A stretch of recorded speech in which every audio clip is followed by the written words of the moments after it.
இந்த இடத்துல இங்கேருந்து நீங்க பாத்தீங்கன்னா 163 கிலோமீட்டர் உங்களுக்கு வரும்னு நினைக்கிறேன்.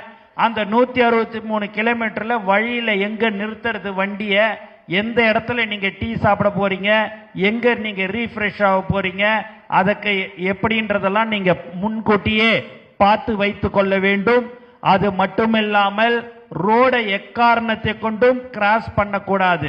இந்த ரோட்ல இருந்து அந்த ரோட்டுக்கு போறது, ஏன்னா ஹைவேஸ்ல நீங்க வருவீங்க, வண்டிலாம் ரொம்ப வேகமா வரும். அதனால நீங்க எக்காரணத்தை கொண்டும் ரோடை கிராஸ் பண்ணாதீங்க. பொதுமக்களுக்கு இடையூறா எக்காரணத்தை கொண்டும் நீங்க வண்டி இப்படியே குறுக்க நெருக்கெல்லாம் நிறுத்தாம ஓரமா நிறுத்திட்டு எதுவாக இருந்தாலும் நீங்கள் அதை மாதிரி செய்ய வேண்டும்.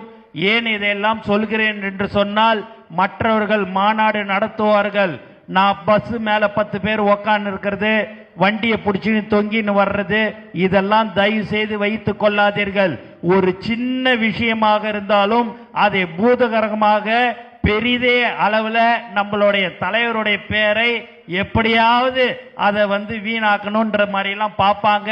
அதுக்கு எந்த விதத்திலையும் நாம் இடம் கொடுத்துடக்கூடாது. இதுதான்டா மாநாடு, இப்படி தாண்டா இருக்கும் தமிழக வெற்றி கழகத்தோட மாநாடு. இதுதான்டா.